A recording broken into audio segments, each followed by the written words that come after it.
Fantastic. Practical? Excellent.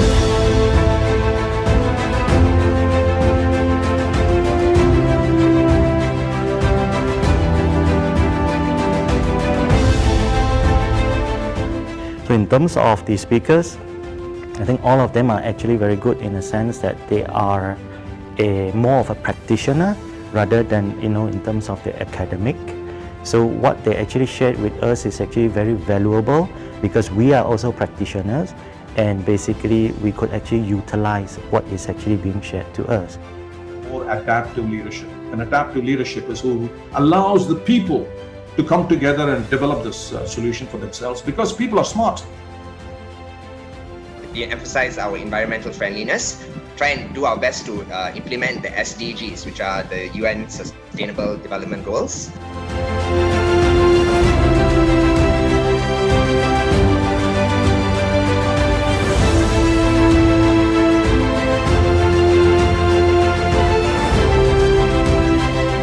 With regards to the ALA Skillsoft e-learning module on customer engagement, I feel that it is a very good module because my retail staff, they have been used to certain way of handling and negotiating with our customers. After attending this program, I have shared some of the key learnings, which is to practice active listening and also to be able to empathize with the customers. MIM e-learning platform. Of course, there is a lot of videos there, articles globally and locally. It's very helpful for me to plan our company strategy. Now that I am getting the MIM professional membership, I'm going to put it to good use. MIM has a very comprehensive, competent network of practitioners and I look forward to engaging with them. I felt very honoured and very glad that I actually got the opportunity to join this MIM course. I feel that the coming of this program is timely, especially during this COVID-19. This COVID-19 has changed the landscape of the business that I'm operating in. It's very interesting because as a CEO, they've actually given us all area to cover. So it is very interesting that we could recall back the informations that we should gather, even though it's not related to us, but still we have an inside info so that I can use it in my own field. In a comfortable position, I felt myself shifting to an uncomfortable position in a positive sense. I left feeling inspired and ready to transform my organization. In fact, as soon as I went back to work, I shared all the tools and materials that are given by MIM with my staff, and we are ready for the new normal. Insight, I would actually call it insight because throughout the course and the speakers, sharing of the content is actually gave a lot of insight in terms of the tools, management tools, and also the work that is related to our daily as a leader type of work.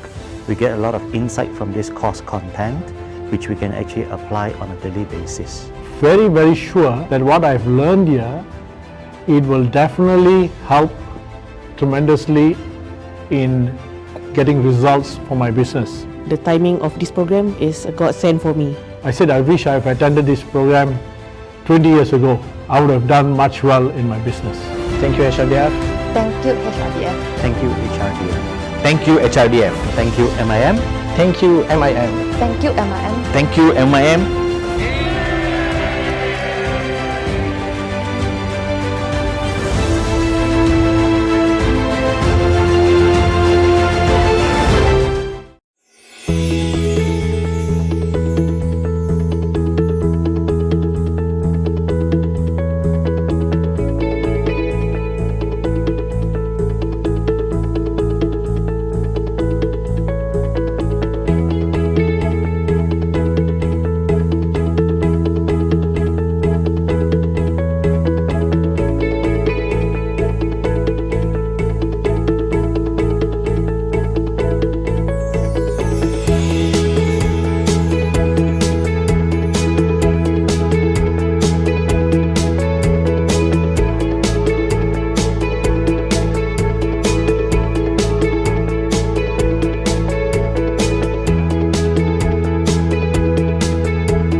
Very good afternoon, and I welcome you to our MIM Crucial Conversations today. And the topic is on building an inclusive digital economy, empowering people and enabling business for a digital Malaysia. First and foremost, allow me to thank our sponsors, the Konrad Ernst Stiftung, and our supporting partners, the Federation of Public Listed Companies, the Malaysian Insurance Institute, and TM Research and Development for their support. I would also like to thank our speakers today, Mr. Fabian Bigar, Dr. Sharlene Thiagarajah, and Mr. John Lowe for coming on board to share their knowledge and expert insights with our participants. Ladies and gentlemen, this is the final session of a series of 4 webinars focused on the Malaysian Digital Economic Blueprint, which is a national initiative that symbolizes the aspirations of the government to successfully transform Malaysia into a digital-driven and high-income nation. And that's why, as we are now in the post-pandemic area, we must acknowledge that the digital economy's potential limitless benefits will not be equally distributed unless we take the right steps now. I'm sure you recall the incident by the 18-year-old University Malaysia Sabah student Viviana Musibin, who put up a video in June last year and how she had to climb a tree to get a strong and uninterrupted internet connections to sit for her online examinations. I'm sure it has made us realize that the digital divide is real and needed to be addressed. Well, the government has addressed it, and moving forward in today's webinar, we shall dive deep to understand a few things. One is how can we close the gap of this digital divide? Two, how can businesses adapt to change in terms of technology and innovation? And lastly, some of the best practices on digital inclusion. Without further ado, please allow me to introduce our first speaker of the day, Mr. Fabian Bigar, who is the Chief Executive Officer of MyDIGITAL Corporation under the Economic Planning Unit, EPU, under the Prime Minister's Department. Fabian was appointed as the Chief Executive Officer for Strategic Change Management Office effective 19th April this year before becoming the CEO of MyDIGITAL Corporation. He has been given the task to drive change management and ensure the successful delivery of the Malaysian Digital Economic Blueprint. The office also serves as the main secretariat for the National Digital Economy and the 4IR Council chaired by the Prime Minister. Fabian's previous assignments include being the Undersecretary for Policy and International Relations under the Ministry of Health. He has also been the Director of Civil Service Delivery Unit in the Prime Minister's Department and Director for the National Key Economic Area, that is healthcare. Also, Director for the National Key Results Area, that is the low income and households in the Performance Management and Delivery Unit, previously known as Pemandu. During his stint in Pemandu, Fabian was temporarily assigned to the Presidential Delivery Bureau of the Republic of Tanzania between August through December 2014. Fabian received his bachelor's degree from Case Western Reserve University, Ohio, and his master's in public policy from the National Graduate Institute for Public Studies in Tokyo. His topic today is MyDIGITAL, Establishing Malaysia as the Heart of Digital ASEAN. I'm sure you would gain more insights. And Fabian, I invite you to take on the virtual stage. Thank you, Mr. Siva. Yeah, maybe you can put the secretary can put the slides up. Okay, let me just switch on the clicker. Okay, yeah, I'm from the MyDIGITAL Corporation or the Strategic Change Management Unit Office of the Economic Planning Unit. Okay, today I'm going to cover. Actually, I'm going to cover at first the journey towards the blueprint itself, and how is it related to other policies, of the other agencies, as well as, what's the ambition for Malaysia. Okay, next. Of course, the journey for us in Malaysia started with the MSC, Multimedia Super Corridor, way back in 1996, with the establishment of the at that time now it's called MDAC. At that time it was the MSC Incorporation. Okay, then of course, various initiatives related to digitalization was rolled out over the years, and I must say that previously what happened was various departments has introduced policies that incorporate digitalization as part of their policies, and then up to this year, early this year, we have we launched the Malaysia Digital Economy Blueprint centrally here from EPU, and also the National 4IR policy. It actually covers some of the various policies that were, launched by the various government departments over the years. Okay, next. Of course, global push factors are necessitated Malaysia to embrace and capitalize on the East rise. The world is already becoming more and more digital. And then business operations, society's interaction, and public service delivery has gone, digital. It's a trend now, and of course, with that, economic competitiveness is also enhanced with the things are becoming convenient. With the touch of a key or touch of the screen, you can get things done, and there's no turning back. And of course, ASEAN, which I will cover later, has become the driver of economic growth. Then again, related to economic competitiveness, you have shifting consumer behavior that prioritize quick and convenient experience. And then with COVID amplifying the importance of DE, and also COVID actually, in a way, it's a blessing in disguise. Because of COVID, I think we actually boost the rapid adoption of digital technologies in all over the place. If you look at Malaysia, if we look at the contribution of the digital economy to our GDP, it hovers around roughly 18 to 19% since 2017.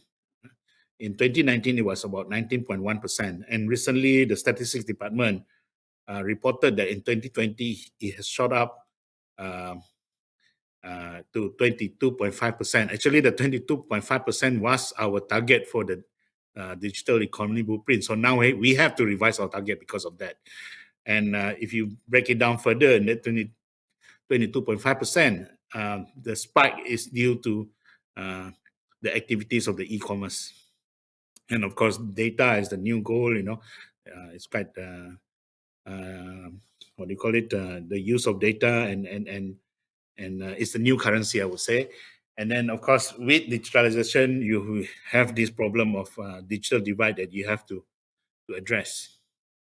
Okay, still getting used to the online clicker. Okay, talking about ASEAN as the driver of digital economy, there are various studies, and in fact, the recent one being the one by Temasek, Google, and Ben and Co., which is called E-Economy. And then there's also studies by World Bank and so forth. Of course, ASEAN was reported that it's the fourth largest internet market in the world. As of 2020, 66 of the ASEAN's population are internet users. At the same time, 63 of the population, they are active in social media. In Temasek Holdings report economy, you have 40 million. I missed the M there. 40 million new internet users came online in 2021. Rapid growth of e-commerce. When we did the blueprint, there was only 10 unicorns, and recently I saw it was 35 unicorns. In 2018, digital payments made up 73 billion USD, and expected to double that amount by 2023.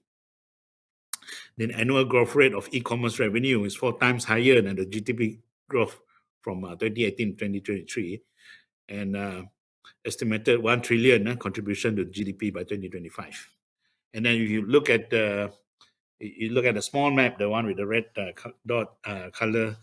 You've seen, some of the countries, our neighbors, they already have their digital blueprint. For example, in Singapore, you have the Smart Nation Agenda, Indonesia 4.0, Vietnam's future digital economy towards 2030 and 2045, and digital Thailand. So we need to also put our house in order. Okay. Next, yes, this actually create the sense of urgency. We have been, if you look at the global digital competitiveness index from IMD, 2020, we actually slipped 5 places if you compare to 2015. This is not saying that Malaysia, is going backwards. What it merely says is that the other countries have actually pick up faster than Malaysia. You can see there UAE has gone 8 places, from number 22 up to 14. China have gone 17 places, Austria's 9 places, Ireland 5 places, and so forth. So we need to actually pick up speed. Okay, in the landscape, this is as of 2020, and at the time of the blueprint, the writing of the blueprint, connectivity was already over 90%. Cellular, penetration is more than 100%. We are 40th in the speed test global index. I think mobile users on 4G 83% of the time. I think there's something missing there about mobile access. Is more than 88%, close to 90%, both urban and rural. I think. I'm sorry, the thing went missing on the slide. Of course, fixed broadband is slightly lower. And then on social media, we're already quite active. 80% over Malaysians are on social media. In terms of ride-hailing, we're third in Southeast Asia. Contribution of e-commerce to GDP is 8.4 in 2019, but it's more than 10% in 2020. And then, of course, 66% of our internet users are also users of mobile banking. And in terms of business, 50% of our MSMEs, micro, small, and medium enterprise, are using some form of data analytics.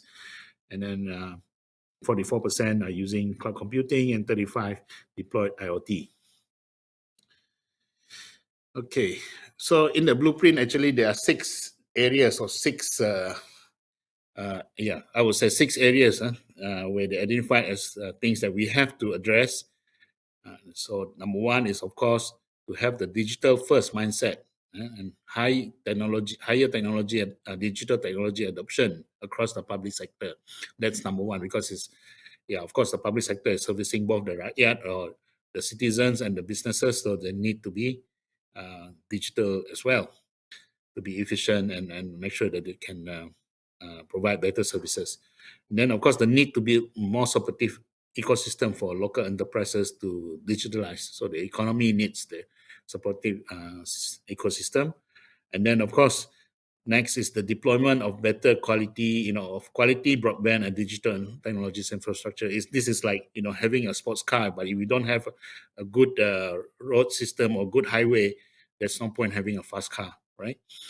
So, and then next, also very important and being paid close attention to is the need to nurture a future ready workforce. Not only those who are in school, preparing for the future, but those who are now in the workforce that may be displaced, by digitalization. So you need to actually pivot them towards digitalization and make sure that they are able to contribute to this economy. And the most important area that we have, I know, recurring theme over and over again is the digital divide. So hence, you need to address or bridge the digital divide, among income age groups, between gender, as well as geographical location. That refers back to the case of the student in Sabah. So again, finally, you need to make sure that people trust the system. People need to embrace this with the sense that their data is protected. So the need to build trust and ethics in using data and technology, as well as to increase the awareness of cybersecurity.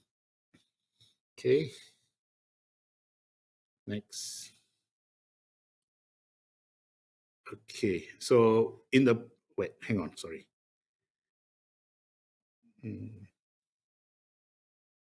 Okay, the blueprint, I'll briefly go through. I won't go through the entire document. This blueprint can be downloaded in EPU's website. Of course, the vision for us is to be a regional leader in the digital economy. Regional means ASEAN, and achieve inclusive, responsible, and sustainable economic development. So hence, the element of sustainability and inclusivity is there. And then, of course, there are three objectives. Number one, of course, to encourage industry players, not just to be users and adopters, but also to be creators, under the digital economy. Okay. Oops, sorry. Then number two, of course, human capital again. Harness human capital that is able to thrive in the digital economy. You need to have a future-ready workforce. And finally, the third objective is to nurture an integrated ecosystem that allows society to adopt digital economy. There you have the 6 trusts that actually addresses the 6 challenges that needs to be addressed, which I showed earlier. Number one, to drive the digital transformation in the public sector. Number two, to boost the economic competitiveness through digitalization. 3, build enabling infrastructure.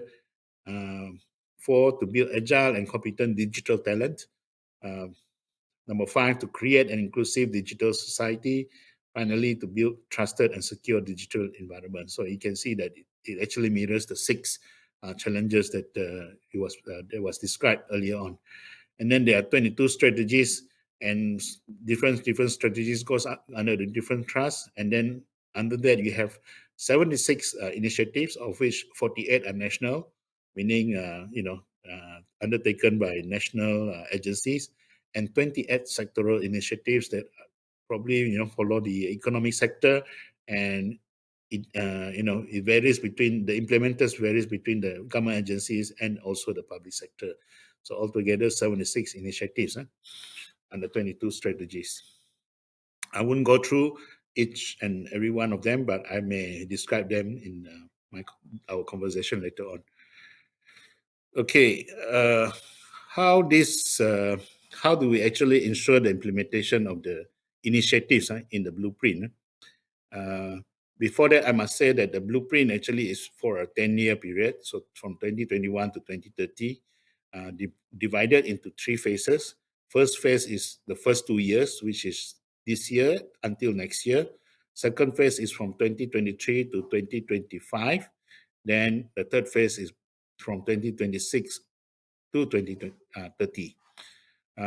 So in terms of implementation, the highest body that oversees the overall implementation of the blueprint is the National Digital Economy and 4IR Council, chaired by the Prime Minister.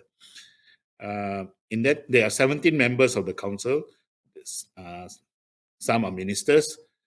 There's also relevant private sector representatives, whether they are from the industry, relevant industries, also represented from relevant trade organizations.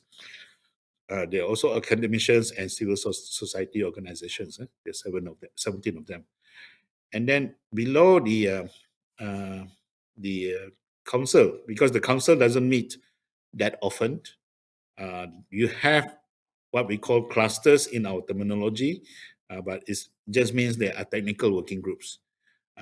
It's chaired by different ministers or members of the cabinet, and it comprises of the government officials from various agencies that of relevant, relevant to the what they call the cluster, as well as some technical experts. Number one, of course, is the digital talent. If you look at the name of the clusters, they almost, I use the word almost mirror the 6 trusts, but there is some minor differences. Number one, talent, which is also identified as a trust that is under the Minister of Human Resource, chaired by the Minister of Human Resource. Of course, the ministry becomes the secretariat. Then number 2, you have the digital infrastructure and data, chaired by the Minister of Communications and Multimedia. And it actually is quite relevant to the work because they look at the infrastructure, the data, and the regulatory bodies under that ministry is MCMC, which is obviously the regulator for all the infrastructure, connectivity infrastructure. Then this is the one that that is not a trust, but it's a cluster. That is the emerging technology, chaired by the Minister of MOSTI. Most of the 4IR bids or initiatives under the 4IR policy comes under this cluster. Then you have economy by the Minister of chaired by the Minister of International Trade and Industry. Society, that looks at both the digital divide and the trusted environment, the trust under that comes under society, chaired by the Minister of Women, Family and Development.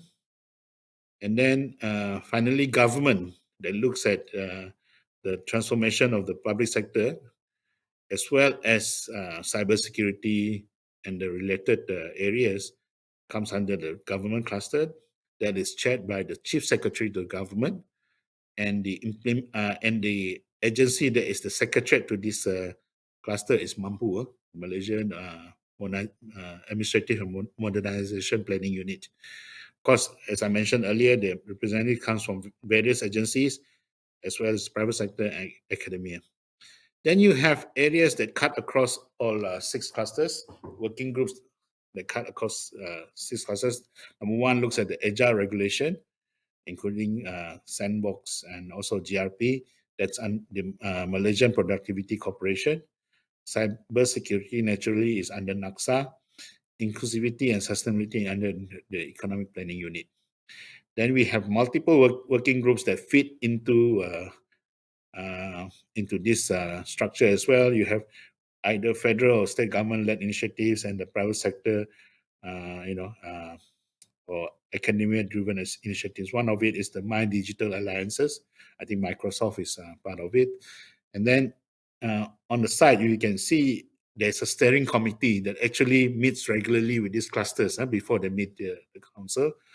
That's chaired by the minister and the prime minister's department in charge of EPU. So the cluster chairs, usually the secretary generals are not the ministers, will be part of this meeting. And then, of course, we have the various members, and we, the CMO, or now known as MyDIGITAL, is the main secretary to this. So in addition to this, as of 13 October, the government or the cabinet agreed with a proposal to extend this to the state government, because, as you know, most of the state government, they have their digital economic plans. Some of them are quite advanced. Some of them quite recently has added to added to this list of states with digital plans. So we wanted to ensure there's alignment between federal and state, and probably there are things that we may learn a thing or two from the initiatives in the state. So hence we have this national, the state, the national, federal and state digital economy for our council is chaired by the minister in prime minister's department in charge of economy, and members include the state excos that is in charge of digital economy, as well as various state agencies. Okay, well, I keep on pressing the mouse in, actually. Okay, when you talk about the inclusive digital society, as I mentioned, it's part of Trust 5 to create an inclusive digital society. There are 2 strategies. One is to increase inclusivity of all Malaysians. It's very broad, all Malaysians in digital activities, and then, of course, empowering special target groups in the society to participate in the digital economy through entrepreneurship. There are 4 initiatives listed in the blueprint, and of course there can be more that are undertaken by the various entity or even private sector or civil society organizations. Those in the blueprint include introducing my ICRA program to encourage volunteerism in conducting digital training. This is actually to encourage volunteers that go into the selected areas to provide digital training. And then, of course, to establish a centralized database to provide a comprehensive and up-to-date data on digital divide. This is actually just to actually like MyKase is a central database to look at the B40 group. This is in a similar vein. So in fact, it is easily done through integration with MyKase to identify those that need assistance.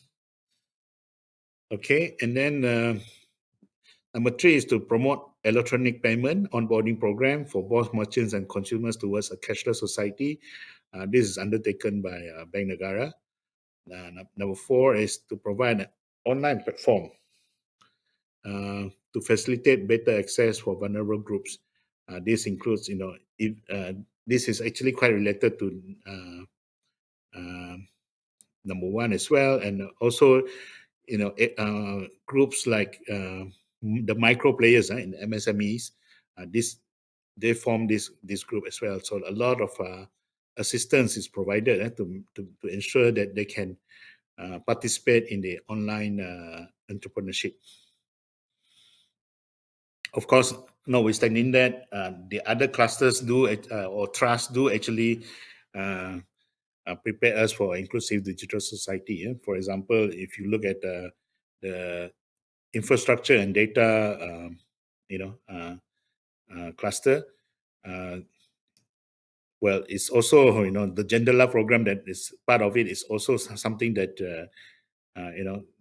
bring us to ensure that all corners or pockets of the country are actually connected digitally. So it's also part of an inclusive digital society towards an inclusive digital society. Even talent, making sure that all schools and all vulnerable group, including the B40, get access to online education. Students from those groups get access to online education. It's also part of our endeavor to be more inclusive. Okay.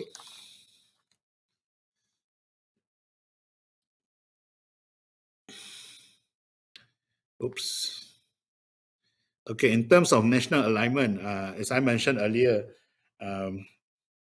the states have various states have various digital economy strategy or plan.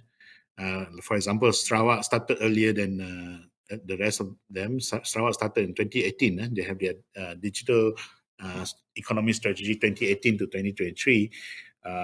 And then you have Sabah, you have Penang Digital Transformation Master Plan. Malacca is a broader strategic plan, and Perlis Digital. Perlis Digital is also quite advanced. So we are now working towards making sure that there's some element of some alignment towards the national MyDIGITAL initiative. And then in terms of other policy documents, you have the Shared Prosperity Vision 2030, 2030 Agenda for Sustainable Development, and of course the 12 Malaysia Plan. If you look at the 12 Malaysia Plans, the new targets for contribution to the GDP is spelled out there, 25.5, compared to our earlier 22.5% of the GDP. And then, of course, moving on, the 13 Malaysia Plan will also be, will be part of this, because as you know, the digital blueprint actually covers the 12 and 13 Malaysia Plan. If you look at the various policy initiatives that were announced much earlier, and this list is not exhaustive, there's the Jendela roll out the Jendela project. That's connectivity, initiative by the Ministry of Communications. Then you have Mampu, have the civil service or public sector digitalization strategic plan. Then you have the National E-commerce Strategic Roadmap 2.0, That's under MDEC. Then, of course, you have the National Technology Innovation Sandbox. You have Industry Forward previously, and also the recently announced startup, roadmap.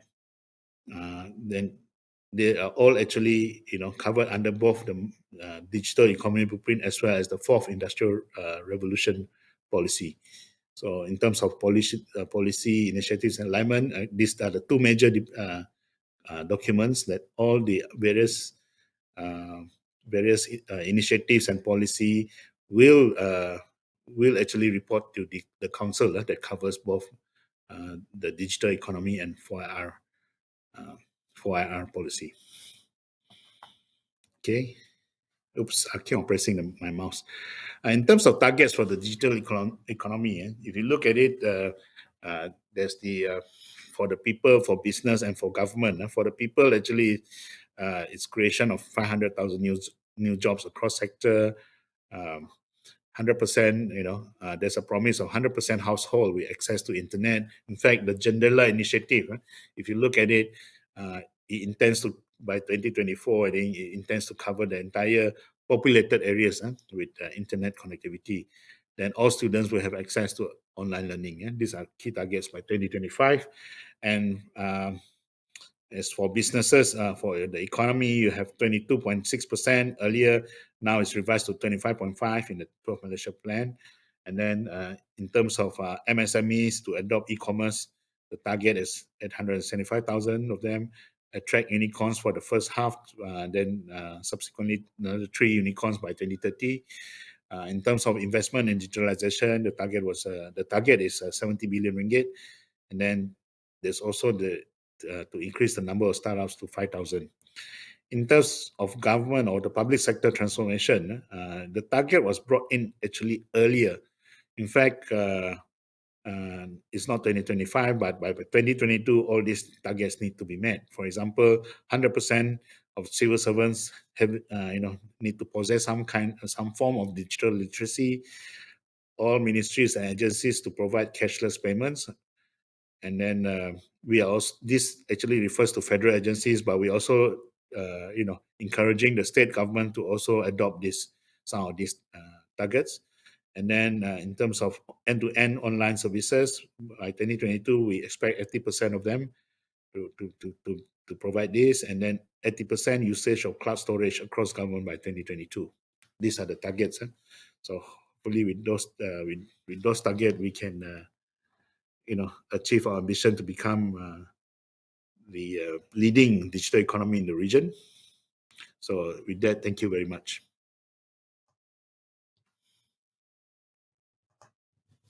Thank you, Fabian. Certainly a very impressive plan. And we've got a couple of questions, and I think I'll hold on until we finish with the remaining 2 speakers. Now, let's move on to the next speaker. Our next speaker is Dr. Sharlene Thiagarajah. And Dr. Sharlene serves as the Chief Executive Officer of TM Research Development, which is a wholly owned subsidiary of Telecom Malaysia Group. She is responsible for bringing new technology and innovation to the group with special focus on advanced analytics, artificial intelligence, IoT, and digital platforms. She is also an independent director of AXA Affin General Insurance Berhad, and Sharlene is also an adjunct professor at University Technology Malaysia. Dr. Sharlene serves as a committee member in the Faculty of Science at University Putra Malaysia. She has 25 years of experience in telecommunications industry with numerous IPRs and publications to her name. Dr. Sharlene holds a PhD in Computer Systems Engineering, a master's degree in Telecommunications Engineering from University Putra Malaysia, and a bachelor's in engineering in electrical engineering with first class honors from University Technology Malaysia. Dr. Sharlene's topic today is adapting to change, technology and innovation. Dr. Sharlene, over to you.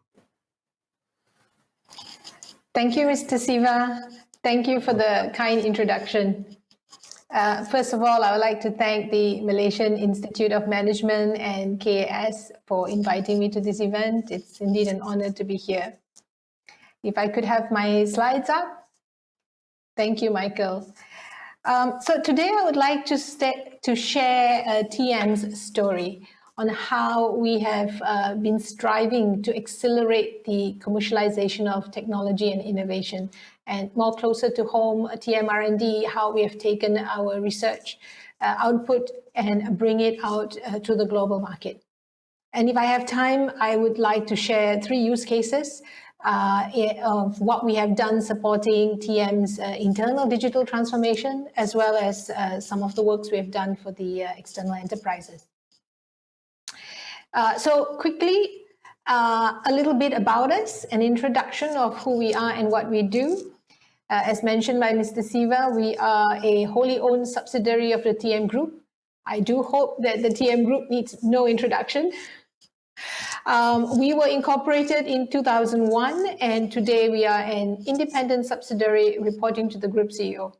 Our strength is in connectivity and digital services, and we pride ourselves for creating solutions with a global outlook.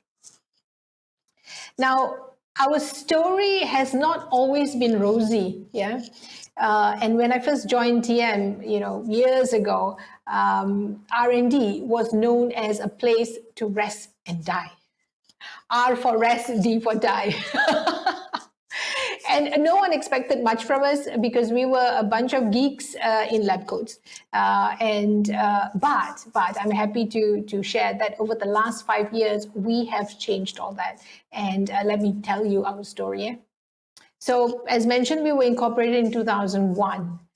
These were days of the MSC Super Corridor, and I'm so happy that Mr. Fabian shared earlier, his roadmap on Malaysia's transformation, and TM was right there creating a R&D center in Cyberjaya way back in 2001. Yeah, our focus at that time was, the knowledge-based economy, and TM R&D, our measures of success was the number of patents and IPRs that we published, the publications, in international journals and so on, and product POCs. The focus was the pursuit of new knowledge.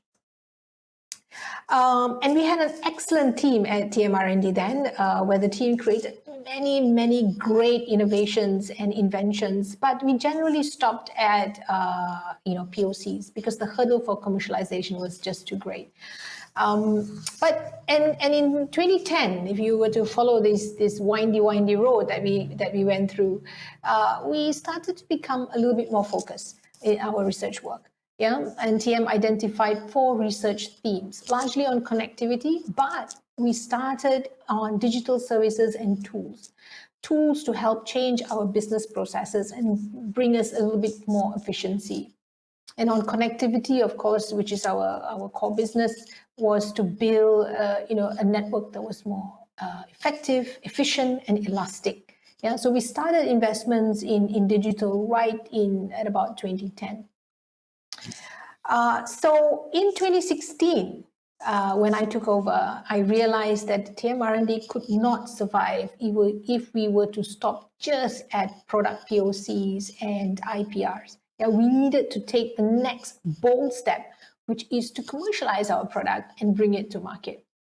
So in 2016, we expanded our role to include commercialization and value creation.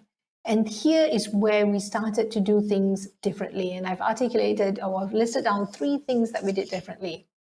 First, we started to focus only on market-driven projects, which means projects which had a very clear business case. Yeah, we didn't want to focus on things that had too long a gestation period at that time anyway, because we needed to show impact. Yeah. Then we started quantifying the value of our work. And I'm pleased to mention that on a cumulative basis since 2016, we have clocked about 1.9 billion in innovation impact. This is the full value the innovation that we have created. Now, roughly 1/3 of it will be realized within the year or within adoption, and the rest, over time, some of the projects do have a long tail. And value creation here comes from cost savings, cost avoidance, efficiency gains, customer experience gains, and so on. So we started quantifying every little thing as an output or a product of our work. And finally, we always remembered to dream big. And this was about changing the mindset and the culture of my team to never give up, and to always strive for the best. By 2019, we started seeing market acceptance of our work, both within the group and outside of TM. And then we started creating solutions with a global outlook. And when COVID-19 struck in 2020, we were very happy. We were thankful that we were ready with both the people, the process, and the digital infrastructure. They were all in place to enable us to work from home and still deliver on our commitments to our customer. And one of the first thing I did in 2016, and I just want to recall again, is to put in place a digital infrastructure. And to us, it was a software development infrastructure to cut our development time by. Well, at that time, the vision was to cut by half. But today, retrospectively, after deploying this infrastructure, we are reducing the time to develop by 30 to 40%. And of course, cost of development by 30%. And we call this digital infrastructure the Open Innovation Platform, or OIP for short. And this was all built in-house because, researchers, they just love the challenge, and they committed to build this infrastructure where we can reuse APIs, have a robust platform that has a multi-layer digital infrastructure that enables us to share resources and share APIs and so on. So in fact, my team launched EWO, which is a contactless thermal camera solution within 3 months of COVID-19 hitting us in early 2020. And this comes with facial recognition, mobile alerts, and when a high temperature is detected in an individual, a mobile alert is sent to the people on the ground to take away this person, for further checking and so on. We have a cloud infrastructure that allows analytics for reporting and escalation. And everything was built on cloud, so we could scale and go nationwide. Our first installation was in MyIPS, which was a low-risk quarantine station in Kuala Lumpur. And it was built on 5G, thanks to Telekom Malaysia. And I believe, and I dare say, it was the first of its kind, a thermal camera solution on 5G in Malaysia in April 2020. And about a month later, we launched the data exchange platform in collaboration with MDAG. And this is for researchers, government agencies, or anyone out there. It was absolutely free for anyone to share information about COVID-19 and for more analytics and for more information to be, for more insights to be gathered from all the information around the world. And this is part of our contribution to the fight towards COVID-19. And I would just like to share our journey so far. Like I mentioned, we are clocking, or we are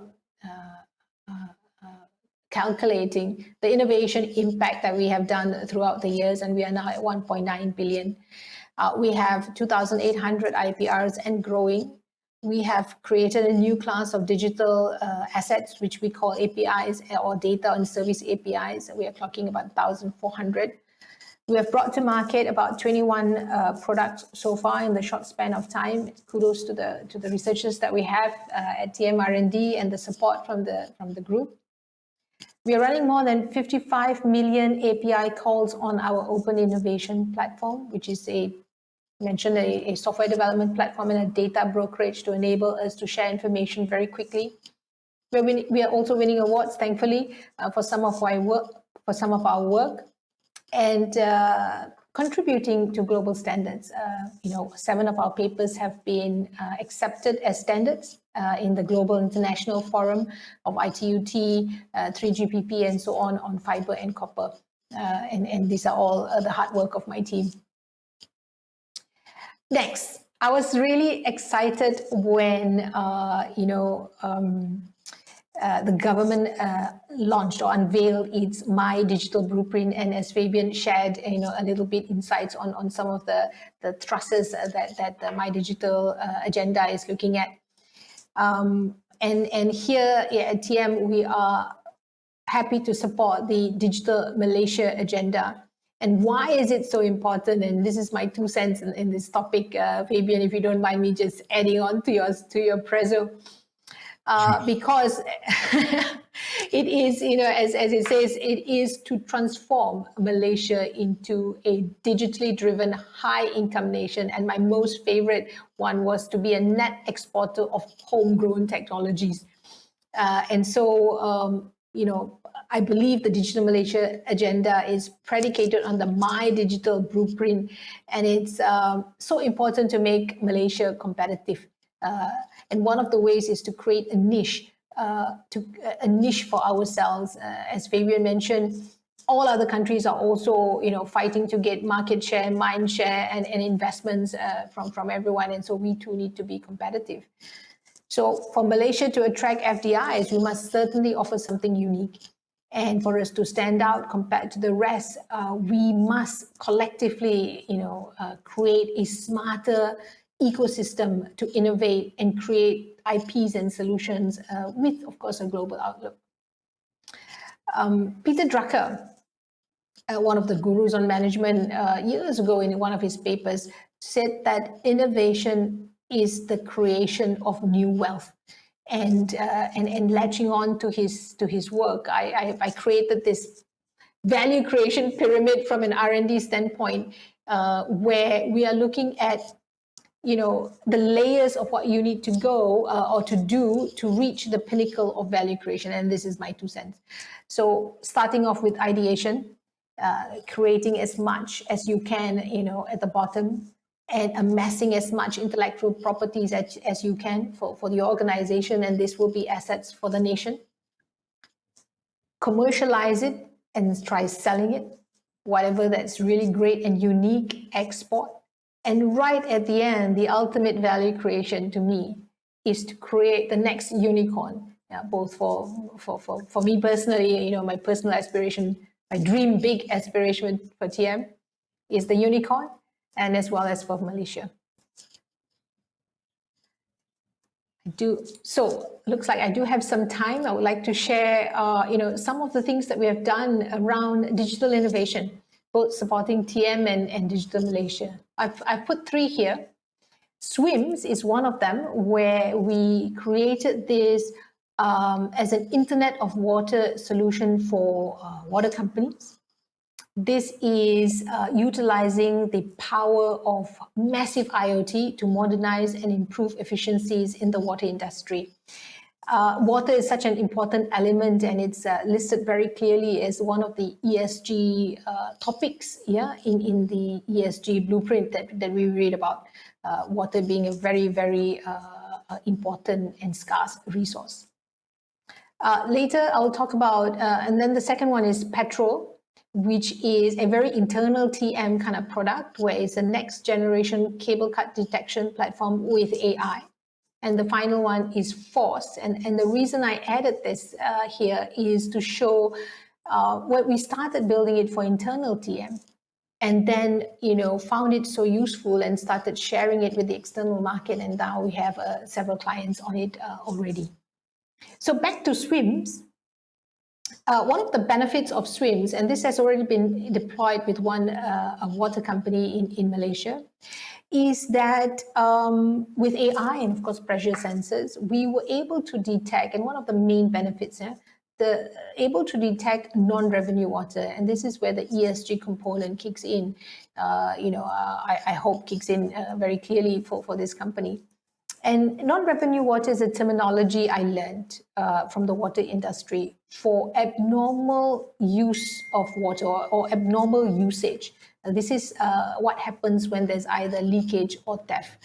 And non-revenue water talks about water that is clean at the lodgy side and then, gets distributed and lost along the way. And, and this is something I learned from my colleagues in the water industry, it says about on average 30 to 40% of water is lost during distribution, either through leakages or theft.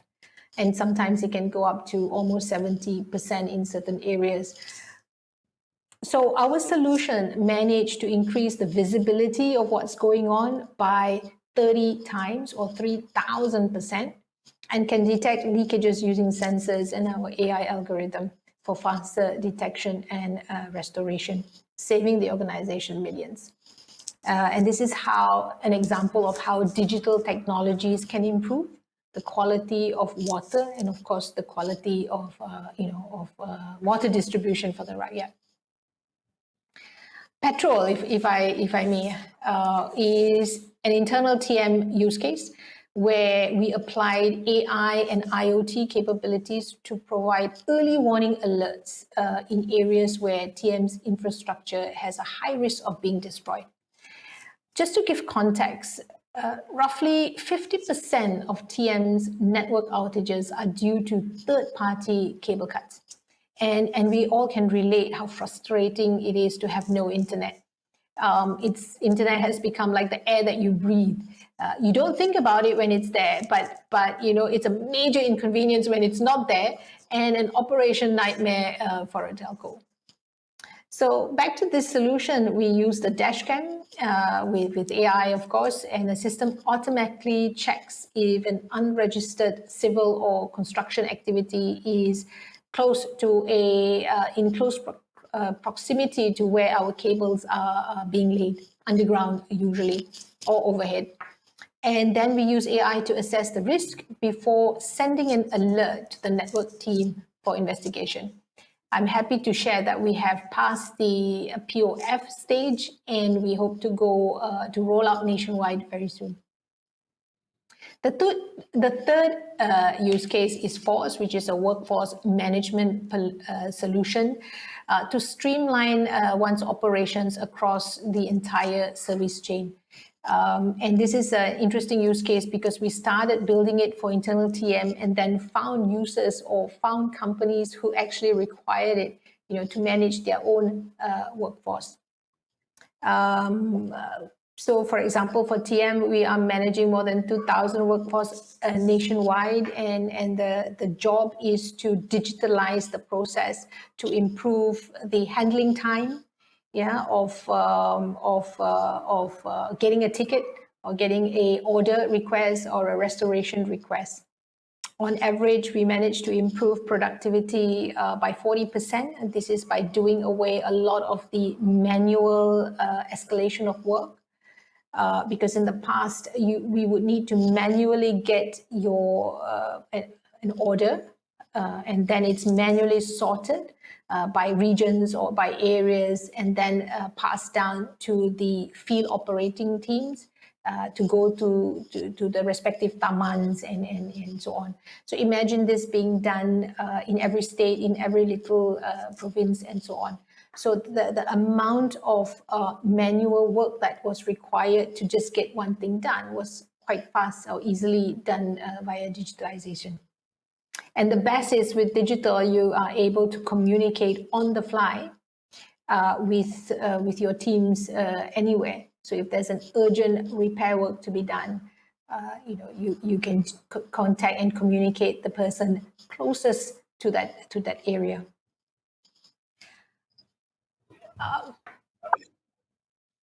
My last slide here is, talking about scaling up for startups and some of my strategies to adopt technology and innovation for startups to grow.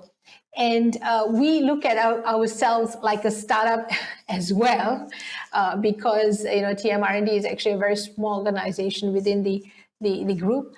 and sometimes funding is also from hand to mouth. So here is my 2 cents, or in this case my 3 cents on how startups can adopt certain technologies or strategies to grow.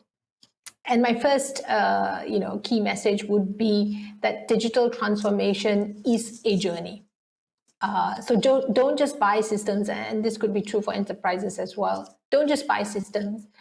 Please figure out how you can simplify your processes first, and then buy or build systems that supports your operations. Always invest in your people, your process, and your technology, and only you will know what is the right ratio for you to achieve your goals. So the key here is invest fit for purpose, but don't forget the people in this entire digital ecosystem. The second one is to be cloud ready. As Fabian mentioned, build digital first. This is exactly what we are talking about. Be digital first, and cloud is one important lever to scale and to go global. Because with the digital, quite frankly, your marketplace is the entire world. You're not limited to Malaysia alone, and so with cloud you can scale. And last but not least, my favorite, dream big. Always dream big, yes, and never say die. And don't worry, you don't have to do it alone. Just like us, you can always choose a ecosystem partner that can help you with your speed to market. That's very important. An ecosystem partner that is agile, that can change or pivot to meet your requirements. Because if you're running a business, that things will change, competitors coming in, you need to relook at your portfolio, your product bundling, your pricing strategy, and so on. So you need a partner that can pivot and be agile together with you. And of course, last but not least, to scale. So this comes to the end of my presentation. I thank you very much for your time, and if you have time, do visit our website. We have a lot of white papers there that we share, and some of our products for you to look at. So with that, thank you, and over to you, Mr. Siva.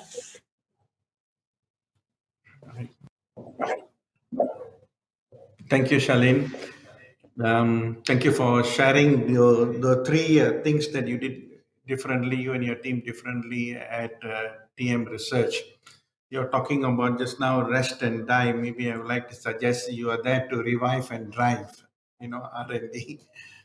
Well, thank you again. So let's move on to our next speaker. Let me introduce John Low. John is based in Kuala Lumpur, and he is the co-managing partner of Roland Berger's Southeast Asia practice. He has over 25 years of consulting and industry experience across Asia, US, and Europe on projects related to national and industry transformation, corporate strategy, workforce, and digital transformation. John has recently led a study on digital inclusion for Southeast Asia. He also works on projects such as National Digitalization Master Plans, National Smart City Framework, Digital Innovation Hubs, Digital Workforce Development, and various corporate and digital transformation projects across the sectors. John's topic today is Improving Digital Inclusion, the Southeast Asian Perspective. John, I'll let you take on the virtual stage. Thank you, Mr. Siva, and also MIM for the kind invitation, and also a very good afternoon to everyone watching us live today. So, so we'll go straight to the presentation. The topic that, I'd like to cover today is improving digital inclusion from a Southeast Asian perspective, and I've titled the presentation to Bridging the Digital Divide, giving from a Southeast Asian perspective. But first of all, let's basically define, what's this digital inclusion. And a lot of people, I think, still asking, what is digital inclusion? Digital inclusion is a key topic that is very important for us. very important for inclusivity for the society, and of course for the country, and making sure that we are sustainable, we are equitable, and the famous line that no one is left behind. So in short, digital inclusion can be described or defined as the empowerment of individuals and societies with access and skills to effectively use information and communication technologies, and thus enabling them to contribute and to benefit from today's digitalized economies and societies. So, helping citizens to live themselves, making sure that they are upskilled, trained, aware, and are not fearful, of using digital technologies, and in along the way, help us to develop the nation through digitalization. So that's basically the definition for digital inclusion. So in Southeast, some background about the status of digital inclusion across Southeast Asia. In Southeast Asia, there's an estimated about 150 million adult individuals who are currently digitally excluded, and that's 31% of total adult population. And these are typically the poor or the marginalized. It could be the disabled, it could be the illiterates, it could also be the elderly, who are not necessarily conversant with the usage of technology, and so on and so forth. So there are a big group of us, in the society that are digitally excluded, at the moment. And according to a United Nations report in October 2019, nearly half of the world's population remains excluded from the benefits of digitalization. So, how it's easy for us to transfer money, to pay for things digitally. We don't need to use cash, and payments in digital payments in a cashless society, etc. So there's a lot of benefits that can be leveraged from digitalization, and a few other facts and figures on the part that are still digitally excluded. 50% live in rural areas with lack of internet access. So although they may be willing to do it, or maybe keen, to participate in the digital economy, but the infrastructure, does not allow them to do so, right? Then there's 10% who live below the national poverty line. So these are the people who are probably unlikely to be able to afford internet access, or have, be able to pay for digital devices. 5% are illiterate and will face difficulty using digital tools. So so it's tough, because they won't be able to know to read and to key in information, and password and things like that, right? Then the 7% who are aged 65 years old and above, who again may not be brought up in the generation of technology. So again, similarly, they will face challenges in adopting technology. Roland Berger has recently developed what we call the Digital Inclusion Index to define, where we are today, and see the progress. I think that's important. What we have done is to create a Digital Inclusion Index that analyzes, the inclusivity of 82 countries. So why 82? Why not less? Why not more? I mean, these are, countries where we can easily obtain data. But over the years, I think, we can also, we will intend, to increase, the number of countries that we're covering. But at the moment, all 10 Southeast Asian countries are covered in our study. And I'll share with you a bit later in terms of the performance of each of the different countries. In this study, what we have also done is basically to see, okay, how do we actually measure, right, digital inclusion? and you know, and so that you know there are comparables between you know country to country. The four key levers that we have used as a basis are basically the four A's. First is accessibility. So if you can afford it, you have the ability, or you have the right attitude, you know, is there internet connection? Is there infrastructure that actually enables you, right, to be able to access to the technology? So number one. Number two is affordability, right? You know, is it affordable, you know, for you to pay, because you know these, a lot of the services are not free. Even internet connection, if it's not a public Wi-Fi, you know, is not free, and you have to pay for it. The devices of, you know, like I said earlier, you know, you also have to pay for it. Three is the ability. And like I said, this, you know, comes down to, you know, whether you know how to use it, whether you're illiterate, and also whether, you know, you may have the know-how to be able to, you know, play around, you know, with the technology. And last, there are still, you know, groups of people, you know, who are, you know, who have this fear, right? Fear in terms of security, fear in terms of, you know, not be able to, you know, do it right. Then, you know, you may key in certain wrong information, and hence, you know, you may be scammed, or you may be, you know, not putting in the right information. Hence, you know, you don't do things correctly. So there are there's those the four A's that which are very important, and I'll also talk a little bit later on, you know, how do we measure each one of these. And there are also 11 dimensions and 52 indicators in total that we actually measure these key levers, you know, to see where each of the countries stand in terms of digital inclusion. So from accessibility point of view, just quickly to go through the methodology, but I don't want to bore you, but I think it's important, I think maybe for some of you who may be interested in learning.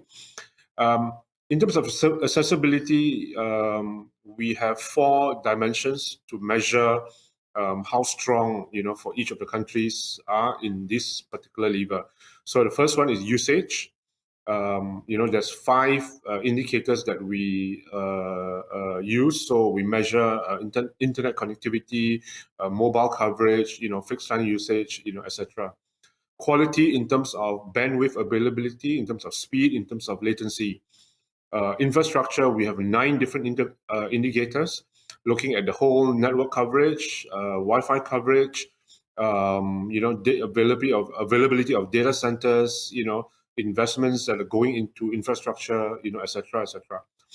Then on the last dimension, which is the policy on accessibility. So we assess, you know, the initiatives by the government in terms of, you know, the policies or their plans to broaden and to deepen, you know, accessibility. So that's also things which are important in terms of things that we may not they may not have carried out now, but you know, in the coming years, you know, they have plans to really you know, broaden the accessibility.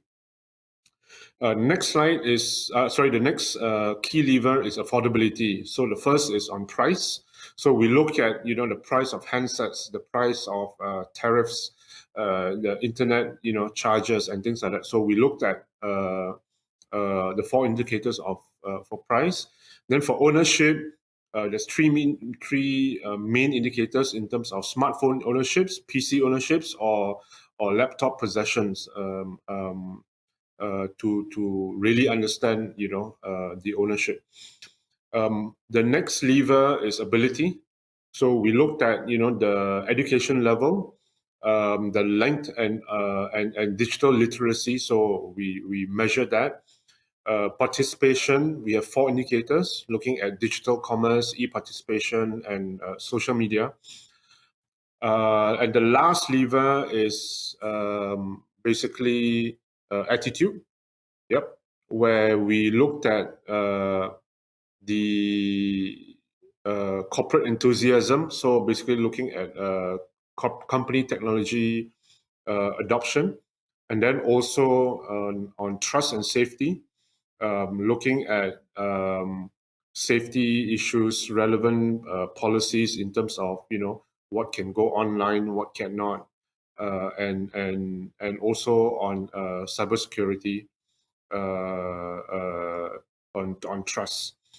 Next is on policy, on attitude. So looking at, you know, government inclusion initiatives to see what programs are being rolled out by each of the respective governments in terms of, you know, trying to get people to be more inclusive.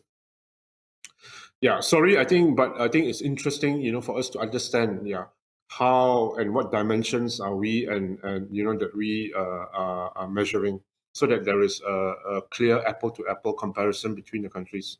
So on this slide, I will just quickly share with you, you know, the performance of the 10 Southeast Asian countries, and you can see, you know, the first column is basically, you know, the flag and name of the countries. The second column basically looks at the ranking. Current is basically 2020. Historical is 2017. And the third column, basically overall score. Then we have the 4 levers, which is accessibility, affordability, ability, and attitude. And so you can see, yeah, the 10 different countries, yeah, from Singapore, Malaysia, Brunei, Thailand, Vietnam, Philippines, Indonesia, Myanmar, Cambodia, and Laos. So you have in orange. So for the overall ranking, yeah, Singapore is ranked the highest with the highest overall score.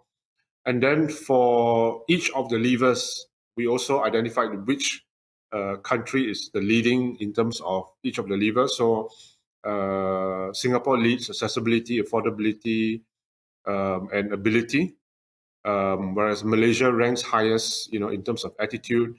And then we have Myanmar, you know, who ranks the lowest in terms of affordability and ability, and then Laos in terms of accessibility, and Cambodia in terms of the attitude.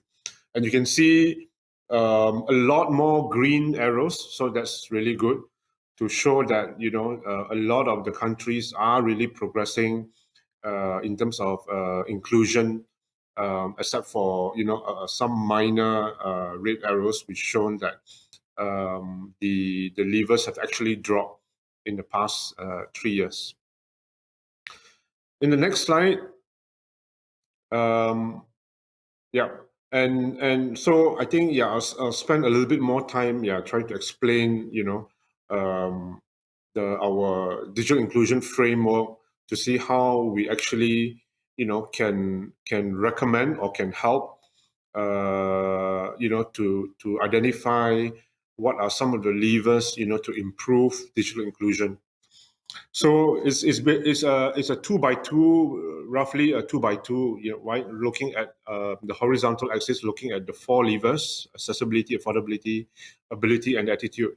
Whereas on the vertical axis, you know, we split into 2. The 2 main actors that helps to support digital inclusion. So the first is the private sector in cream, or in beige, or in brown, depending on how you view it from your computer. And then on the light blue, yeah, that's the role typically the government plays. So the first recommendation, I think, as a result from you know, our study, the importance of having very strong TMT infrastructure development, right, to make sure that you know, especially the rural areas are also connected. The rural areas, you know, have access to internet, and that's very important. It's not only that, right, but also you know, making sure that it's affordable, you know, for everyone, and not just, you know, looking at investing, you know, in their infrastructure in areas, you know, where there is a positive ROI for them, right? So I think this, you know, this needs to be worked very closely with the government, and you know, to make sure that even in the rural areas, you know, how, you know, the government and the private sector can work very closely together to make sure that there's coverage and for certain parts of the country, even when the ROI doesn't make sense for the telcos. And that's where the government should be able to see how they can support to make sure that at the minimum that all the rural areas are also covered and not left behind.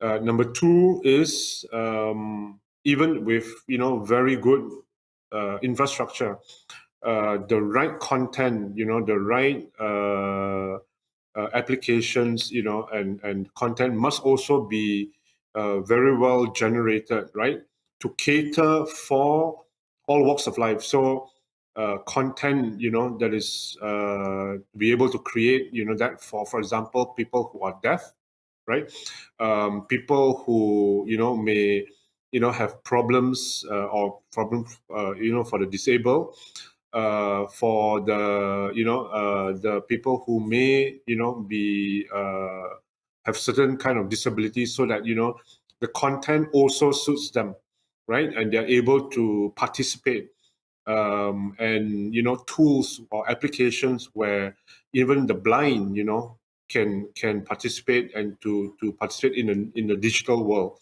Content where the elderlies, content where that are suitable for the all walks of life, that just not for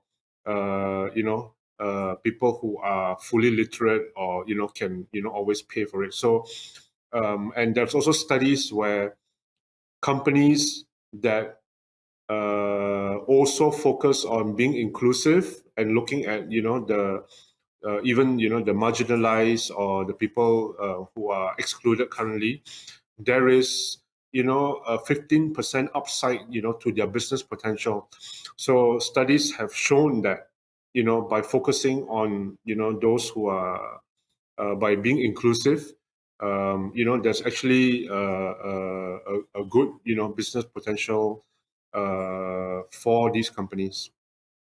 Number three, the reform of the regulation is very important. So looking at making sure that there is a wholesale open access, to make sure that there's competitive pricing and not not there's no monopoly, because otherwise it's very hard to arm twist or to make sure that the telcos provide and support the marginalized. So strong government policies to make sure that the regulations actually promote competitive pricing, to make sure that it's affordable for the society, and it's very, very important. Next point is on the ability, number 4. So we also both the private sector and the government should work hand in hand to make sure that our programs to build digital literacy again, right?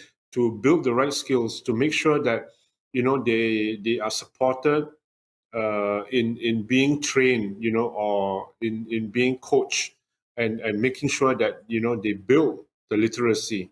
And I think that is not just the private sector role or the government's role, but both I think should work together hand in hand, to make sure that that's developed, like what Fabian was earlier saying, right? So the ministries that are supporting the digital literacy should work closely with the private sector to see how a lot of these training courses or even content, right? The right content should be built and developed.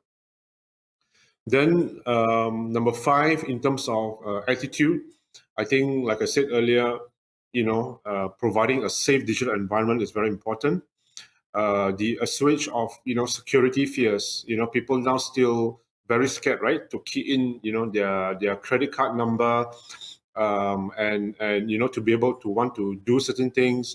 As we still hear lots of issues when it comes to scams, right, to scammers and all that. So that needs to be to educate people more giving them, better assurance. Not only that, but also, looking at stronger safety security features. I think, we also have, the government is also now in the process of launching digital ID, right? So, when it comes to digital ID, meaning, we don't longer key in the password, for example, as, one level of security, but, there's also our thumbprint and also our iris and our facial recognition. So if you combine all that together, it's the security, is much stronger than just, the ability to be able to just key in the password where, people can easily hack, or be able to find out, right, what your passwords are. So there are things that can happen, to improve, the overall attitude. The last two points, number 6, is basically the public access. So making sure that the groups of people, can easily be connected overall. So not just talking about 5G, but how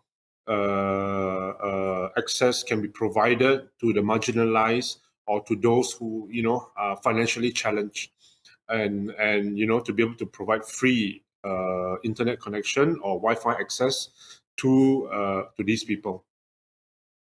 And number 7, which is also more to the role of the government, is to constantly create awareness and usage, right? Campaigning, to really push, for people to drive, to learn, to assure them, of security fears, etc., etc. So a very strong campaign, is needed by the government to push for digital inclusion and digital adoption.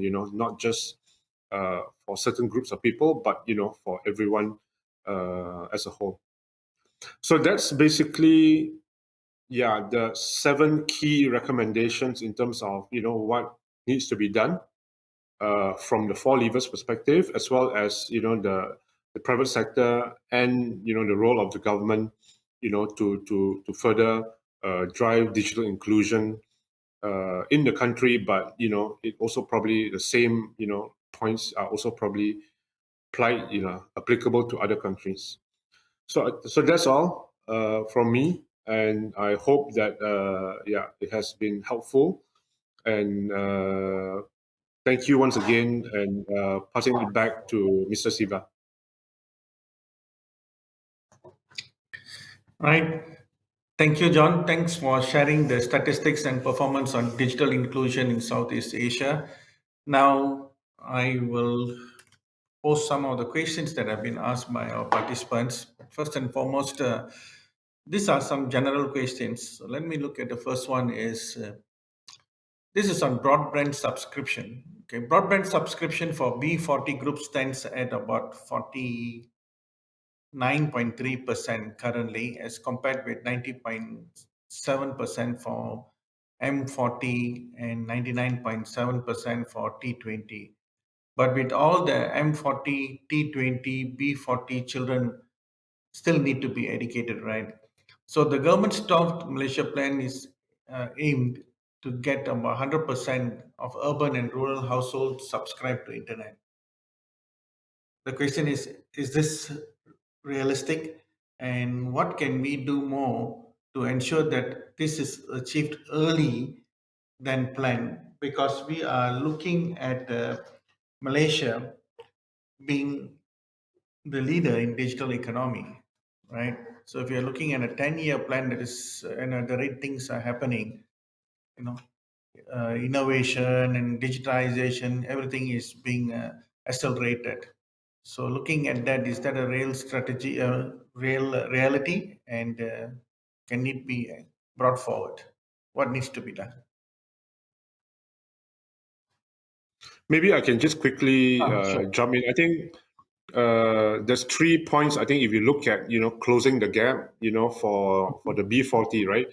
Number 1 is where are they? If it's in urban areas, then I think accessibility is not an issue. So if they're in the rural areas, then yes, we don't have 100% coverage as of today. There are many rural areas that still, so there are these parts that, perhaps MCMC, would like to take up, to think about what is the most best cost-effective way, to provide, 100% coverage. I know there has been talks previously in terms of, leveraging satellite as a potential solution. So that's number one. Number two is affordability for sure for the B40. So I think this is the biggest issue I think for B40, where a lot of them still think that the prices, right, the minimum prices for broadband or even for data, etc., is still high. So then the question is, are there certain initiatives that the government can provide? Because there are some of these things that the government needs to do. It's not, and we can't leave it entirely up to the private sector also. But maybe there's some joint initiatives that can take place. But affordability is definitely important. And then the last is also from the ability point of view. So certain programs, that needs to really help these guys to really understand. But I think if you look at all three, I would say affordability is probably number one for the B40. Then probably, looking at access, to cover the rural areas as probably number two. And I'm sure in the younger generation now, the ability is probably the least of their concerns. Right. Right now. Thanks, John. If I I could- guess, go ahead, Dr. Sharlene. If I could just add to that, it's a very interesting topic, and to me, there are three things we require to increase digital adoption. First, definitely connectivity, and I'm sure, from a telco standpoint, we know our Ministry of Communication (KKMM) has the Jendela framework that looks at trying to get access to the entire population. Yeah, and there are many strategies to that. The second one is devices. Now, once you have connectivity, what you need is the device, or else game over, no point as well. And fortunately, devices are getting cheaper. But today, with more digital applications, and it comes to the third one, applications, the content. So we need these three things for digital adoption to happen.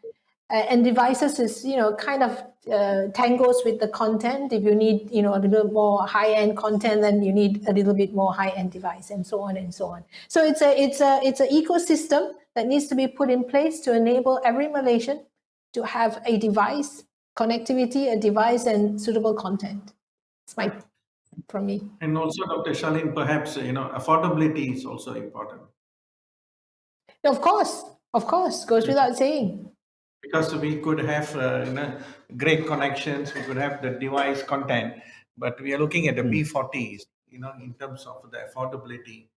And going back just now, John, you've done quite a bit of research and work as you compare to our neighbors. What are those good best practices that other countries are doing, especially to uplift in terms of the B40? In terms of connectivity, are there something that they are doing differently than what we are doing here in Malaysia? I think if you just compare across Southeast Asia, I think we have done quite well. I wouldn't say we've done. I wouldn't say there's no room for improvement, but I would say overall, Malaysia has done very well, right? Very close to, in terms, if you look at the data just now, we're actually quite close to where Singapore is. So, and Singapore is also in the top 3 or 5. Malaysia ranks number 21 globally in terms of digital inclusion. So we are doing pretty well, considering that we are still not a developed nation. But yes, there are interesting programs And I would say there are quite a lot of things that we can still do, especially on affordability. So there are things that we still need to drive prices down in terms of affordability. But I agree with what Dr. Sharlene said earlier. Specific content that are catered for the marginalized. That part we are still quite weak. And a lot of the content, we are driving, in terms of a lot of digital adoption, but specific content, that are catered for the marginalized, still needs a lot of work. Maybe I can ask. You want to say something, right? Yeah, maybe. Go ahead. Yeah, there was a question on the 10-year plan too long for digital economy, and I think probably I would like to clarify that although the period covers over a span of 10 years, as you can see, as I mentioned earlier, there are 3 phases. The first phase is just this year and next year, short-term planning, and then subsequently, until 2025. So if you look at the targets we did not put a target for 2030. Our target is 2025, so in line with the 12th Malaysia plan, because the rest, I think, we leave it to subsequent reviews and all that. So it's not, everything that is cast in stone for 10 years. So there is also chance for review. And then in terms of Jendela targets, I'll just mention, because there were some statistics mentioned. If you look at the Jendela document, actually for phase 1 between now and 2022, the target for 4G coverage is actually about 96.9% in populated areas, and then the speed from 25 Mbps to 35, 77.5 million premises passed, and of course gradual retirement of 3G networks by the end of this year. And as John mentioned, satellite connectivity in remote areas, and to be brought forward. Actually, it was meant to be in phase 2, 2023 onwards, but it's now brought forward to phase 1 between this year and 2022. Thank you for shedding light into that. And the next question, okay, this is a little long, but let me try and split it into 2. The first one is, what will Malaysia need to do to move into the world's top 10 most competitive digital markets by 2025? And the second one is, where are the largest gaps currently, and how will companies, especially the private sector, but also the GLCs, being encouraged to become more innovative? Coming from an agency like Pemandu that always talks about, John was with me in Pemandu, that talks about Olympic target. I think the first thing is to have a national obsession about this. There has to be a lot of communication about our ambition. To be honest, it's not that well communicated. I think this has to be intensified to say that we want to be the top 10. Let it be a national obsession to do that. I think that then only we can move things around. Okay. Fabian, I was in Pemandu as well. Sorry, I wanted to have a lighter moment. I was also in Pemandu in one of the work streams. So it looks like this is a Pemandu get-together. Reunion. Yeah, but I totally agree with Fabian. It must be a national obsession, and it must be cascaded down. Right from the top to the GLCs, to the government agencies, and if this happens, the private sector will be, I wouldn't say forced to follow, but be able, they do not want to be left behind, I'm sure, right? So we are talking about, making sure that, and there's also big push like from agencies like, MDEC. They are already doing it, continue to need to do so, or probably do even more. And the private sector, the associations, should also push, champion it, And once you really see that obsession, like what we actually seeing now, for example, in Vietnam, you know, every single large corporates, you know, that are, for example, our clients, you know, there is really this obsession, which I have not seen, you know, in terms of the hunger, is not as great as what we have seen. Also, for example, in Thailand, right? You know, the hunger is not as great as, you know, what I've seen, you know, overseas. So that obsession and that hunger to want to, you know, push is must be there. And, you know, right from the government as well as the agencies, as well as, you know, and that must be a top priority for the country. Yeah. I would like to see, you know, more sharing of success stories. We do have a lot of good outputs from Malaysia, you know, innovations from GLCs, from enterprises, companies that have gone global. But we don't talk about it as much as our counterparts in the US, for example. The unicorns that we have created in Malaysia, and you know, and it's about that obsession. Once we start talking about success stories, then the goal doesn't become so far and elusive. It's possible, and we can learn. It's you know, a good motivator for all of us.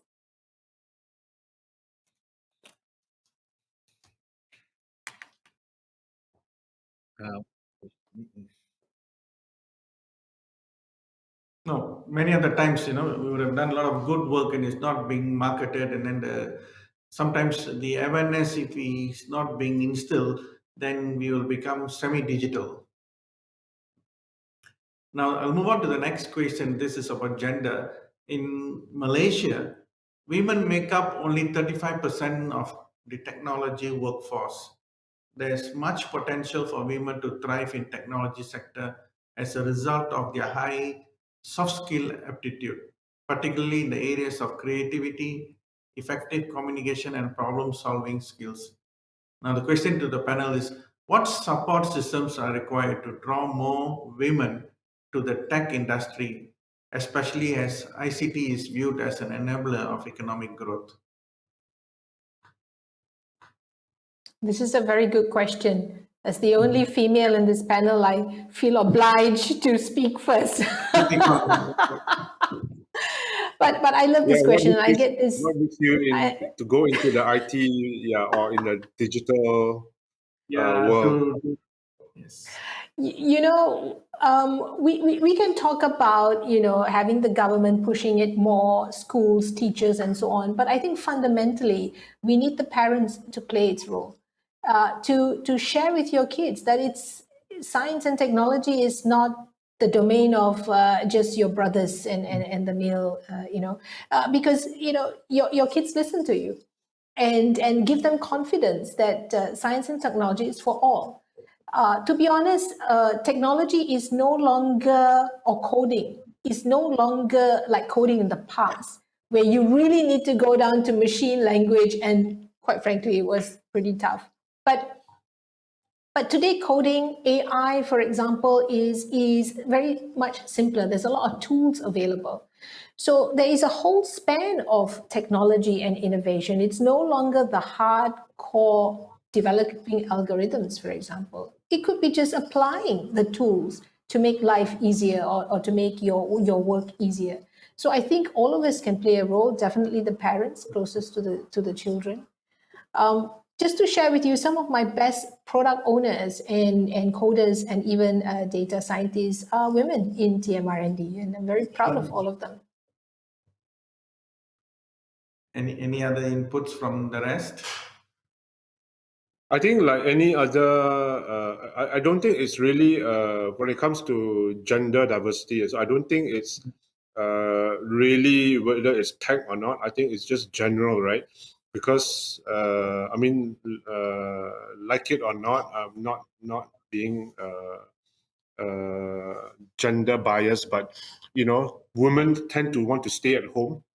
and spend and really look after the kids when they have families and things like that. So I think in order for us to attract more women to be able to be in not just the workforce but also specifically tech, the company policies, I think Malaysia, from a Malaysian perspective, we are still a little bit backwards in terms of providing more flexi working hours, more home support, more I would say women initiatives to bring them to stay longer in the workforce. And I think that is probably I would say a bigger issue rather than looking at how to actually attract them to come into the tech sector. So I think for me it is more conducive working supporting mechanism to retain the women in the workforce. And I think if you look at general HR policies, Malaysia is still backwards in terms of coming up with programs that are flexi, that you can work from home, you can or have more child caring facilities, so that the both husband and wife can work longer or easier or stay longer in the workforce because of these HR policies. Yeah, right. For me. Yeah. Yeah, of course, to a certain extent, this historically is due to cultural practices and cultural norms. But things are changing. In fact, I know a lot of my peers who are women who are in the either engineers or scientists and all that. And of course, for those with family, because I mean the trend those days, women who are professional technologists or engineers and so forth, they tend to to be single, so you need to also allow, like what John has mentioned, flexible HR policies to allow them to be with a family, to have family and still carry on with their career. Thank you. Yeah, probably when the next pandemic comes in, then you will see there will be a huge acceleration, right? And then But interesting though, and I don't know whether Fabian or John can support this.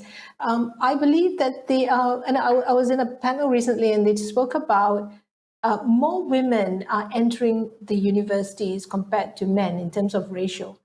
So it looks like there are more women entering universities, perhaps doing science, technology, or something else, but they drop out, and I think that's what John is trying to say. They drop out, or they don't reach their highest potential because of other commitments. And how do we then get them to stay in the workplace and do more, and so on and so on. Yeah, I think that could be also an area that Malaysia as a whole can look at. Yep. right, good. Let's move on to another question that I want to ask you is, how does Malaysia fare in terms of creating an inclusive digital economy for the disabilities, for people with disabilities, for the disabled people? Yeah, I think from our research at the moment, that specifically for the disabled, content-wise is still very weak. But we have seen a lot of progress for the people who are deaf. So you can actually see, for example, now in when you do live streaming, even for TV, media and everything, you can actually see a translator, right, at the bottom of the screen, doing voice translation and that's probably that we've seen a lot of progress in that part. But other than that, when it comes to being able to in the digital world from a content creation, we are still quite far behind. Thank you, John. Thanks for answering that. And the other question from one of our participants is, with regards to question of ability, especially for rural areas, efforts that go into such initiatives require a lot of funds. and the availability of technological devices to undertake hands-on training. What's the panel's view on this, and how can we undertake? Okay. There are, okay, maybe I'll just say what's happening right now. Yeah. There are some initiatives, like for example, recently you hear about PEDI. PEDI. Previously, it was the Pusat Internet Community, to this is undertaken by MCMC to have, um, internet, facility to help the rural folks to actually get access to internet for a start, with some online training. It has since, it has since move towards providing them training so that they can participate in some form of e-commerce. This is actually quite an extensive exercise, and I think they've worked with the various telcos to actually provide these facilities throughout the country. I think to date there are 873 so-called facilities. It has since being rebranded as PEDI, Pusat Economy Digital, Keluarga Malaysia. Okay, previously it was Pusat Internet, and then the other ministry, there is the Ministry of, previously known as the Ministry of Rural Development. They also have their Pusat Internet. I think I can't remember the exact name, but it was another exercise actually, but at a smaller scale. So these are being undertaken by the government to provide all these facilities and also training for the rural folks. Thank you, Fabian. And just now we did talk about data privacy. Data privacy is still a major concern despite PDPA in place.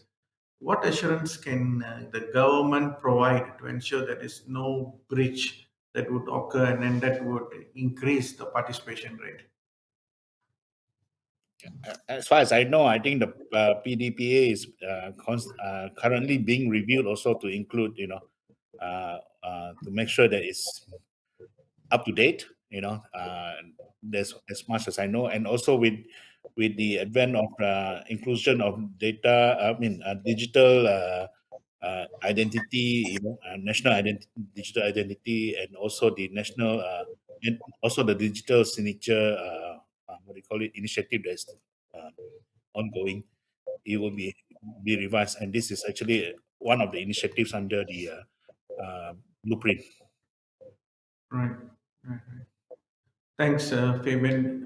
Let me look at it. The next one is on the government digital transformation journey. There's still a lot of agencies who conduct their businesses in a semi-digital manner. Yes. That is, certain transactions are still paper-based. What can we expect? When can we expect a total e-government application put in place? Okay, this one I think I have to take it since I'm from the government. Okay, if you look at the ambition or the so-called KPI that has been set for the government cluster, it's actually 80% end-to-end services at the federal level. Okay, I don't want to confuse that with the entire government. At the federal level, it's 80% end-to-end by 2022. And I think in our recent uh, uh, Malaysia Digital Economy and 4IR Council, the Prime Minister has so-called up the ante. So he has actually made it a KPI to include this in the KPI of all the Secretary Generals. So I think he is serious, and to drive this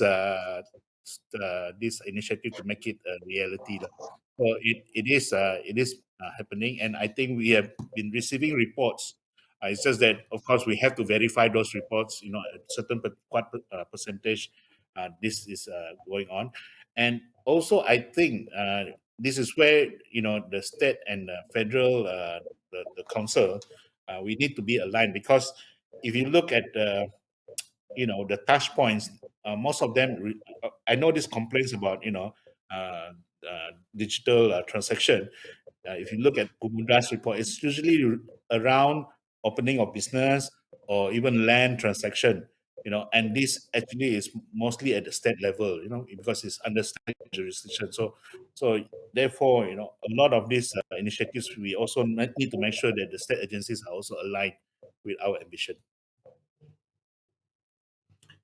Also now, many of these government agencies during the post-pandemic, if you want to go and make an appointment, you have to make appointments, right?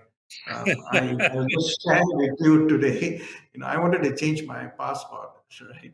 So I was trying to go in today, and I called them up. He said, "Okay, I was directed to go into this website and then make this appointment." And it could not load. I tried to refresh again. I tried from home. Then I came into the office. I could not access. Probably many of them are trying to go in and then make that appointment. There is still that part of that connectivity line. Hopefully, I think all this can be resolved. Then it will be very good. Initiatives are good. Like what we always see. We got a lot of plans and great plans that we have. It is about the execution part that we always struggle, right? Yeah. Hopefully, all this can be resolved.